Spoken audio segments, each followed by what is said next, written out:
Coucou tout le monde, j'espère que vous allez bien. Aujourd'hui on se retrouve pour la présentation du Lumina Tarot, édition française de Lorraine Aletta aux éditions Arcana Sacra. Donc c'est un gros coffret comme ceci. Voilà. Alors je vais vous lire ce qu'il y a écrit derrière. Fruit d'une harmonie parfaite entre ombre et lumière, le Lumina Tarot vous ouvre les portes de la guérison et de l'alignement. Il vous permettra d'ancrer un peu plus vos connaissances sur le tarot et développer votre intuition, source de votre pouvoir divinatoire. Le Lumina Tarot est un précieux outil pour révéler votre lumière. Retrouvez en son sein la puissance de la magie animale alliée au symbolisme dans une imagerie visuelle à mi-chemin entre esprit bohème et chamanisme. L'heure est à l'éveil de vos potentiels. Laissez-vous transcender par ce vibrant voyage. Donc, ce coffret contient un tarot de 78 cartes avec un livre explicatif en couleur de 192 pages et dans une boîte cloche. Et il est au prix de 32 €. Voilà. Donc, c'est un magnifique coffret de chez Arcana Sacra, donc des coffrets qu'on adore. Ils sont très beaux. Voilà, donc l'intérieur est comme ceci. Donc il y a marqué « Laissez-vous guider par votre intuition ». On a le guidebook qui est ici. Et vous avez donc la boîte qui est ici. Hop. Voilà. On va ranger cette grosse boîte pour pas qu'elle nous dérange. Alors, donc voilà, donc ça c'est la boîte du Lumina Tarot. On va regarder d'abord le petit guidebook. Alors, donc voilà le guidebook qui est en couleur sur du papier glacé. Tout en couleur et très joli. Donc là, on a l'auteur et l'illustratrice. Ensuite, on a le sommaire, donc à propos du jeu, le travail des lames, le journal du tarot, l'éclairage de la nouvelle lune et de la pleine lune, tirage des chakras, tirage des manifestations, tirage de l'abondance, la vision plus l'archétype, les suites et les éléments, la face obscure. Et après, on a toutes les arcanes majeures et toutes les arcanes mineures. Donc, il est vraiment très complet. Donc, après, je vous montre un petit peu, mais je vous laisserai découvrir par vous-même quand vous achèterez le tarot. Voilà. Donc, voilà. Ensuite, donc on a les arcanes majeures. Donc là, on va avoir un tirage sur les chakras, sur les manifestations, sur l'abondance. Et on va avoir les suites et éléments. Donc les bâtons qui correspondent au feu. Donc là, elle explique un petit peu voilà, les symboliques, les signes astrologiques, les caractères.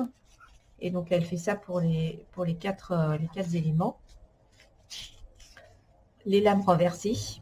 Donc, elle explique en fait que la lame renversée, pour elle, pour l'auteur, c'est plus le côté obscur, en fait, et le côté normal est plus le côté lumière, en fait. C'est la face cachée, on va dire la face obscure, la face cachée, secrète, ou la part d'ombre, en fait, qui est en nous, pour une situation. Et donc là, on a donc l'arcane majeur qui est là, donc la photo, avec le titre, une petite phrase et l'explication. Et nous avons ici le côté obscur, la partie renversée.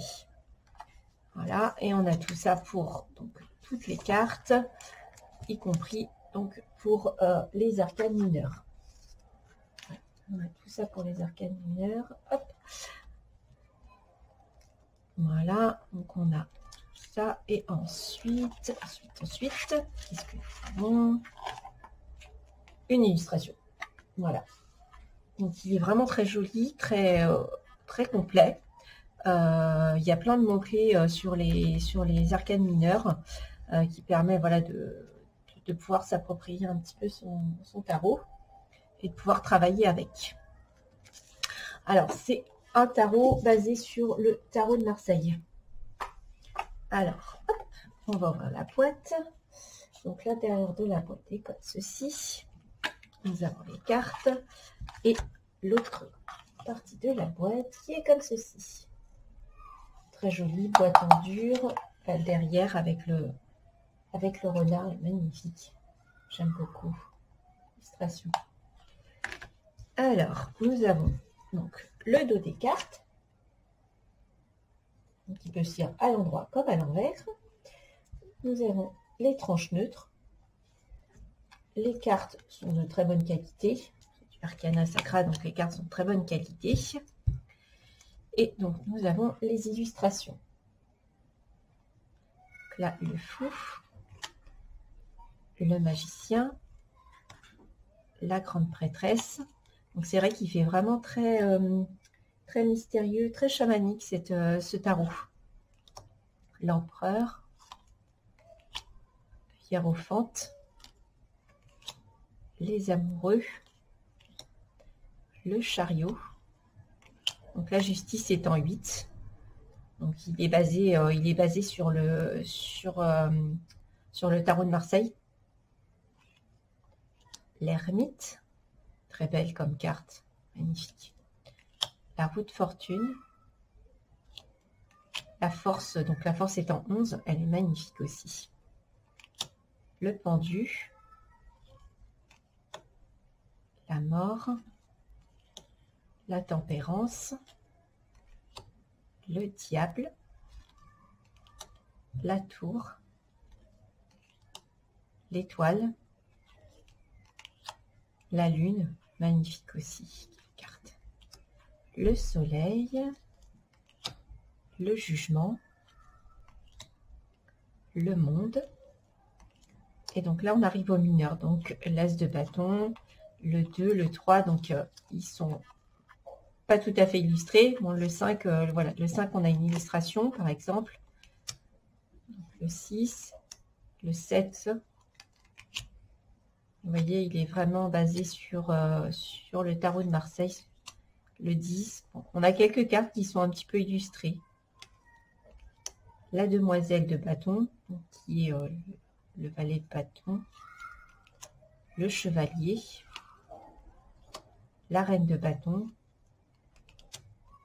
le roi de bâton. On voit, chaque fois on voit, ouais, pour toutes les cartes, on a en fait ce petit renard qui se balade sur les cartes de cour. Là on a les coupes.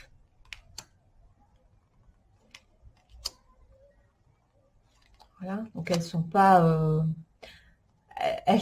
on va dire, si froides que celui du tarot de Marseille, mais effectivement, voilà, il faut connaître les bases, il faut quand même avoir les bases du tarot de Marseille et bien connaître ces arcanes mineures pour pouvoir travailler avec. Mais il est très chouette. Le 6, je suis à l'envers. Le 7. Le 8, le 9, le 10, la demoiselle de coupe, chevalier, très belle, la reine, le roi, et là on a les épées. Je vous les montre parce que voilà, il y a pas mal d'illustrations quand même, il est très beau, hein. Enfin, visuellement, les illustrations sont très très belles. Le 7 d'épée. Le 8, avec ces petites souris, trop mignonnes. Le 9, le 10, la demoiselle d'épée. Donc là, on a, on dirait un faucon avec, ouais, on a l'impression qu'il y a un faucon. La reine d'épée et le roi d'épée.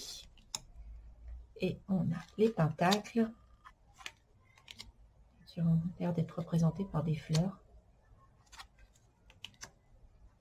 On dirait qu'il y a des fleurs, des fruits. Hop, le 7, le 8, le 9, le 10, il est beau cet ours. Et là, la demoiselle est magnifique. Avec ce petit ourson, elle est magnifique cette carte.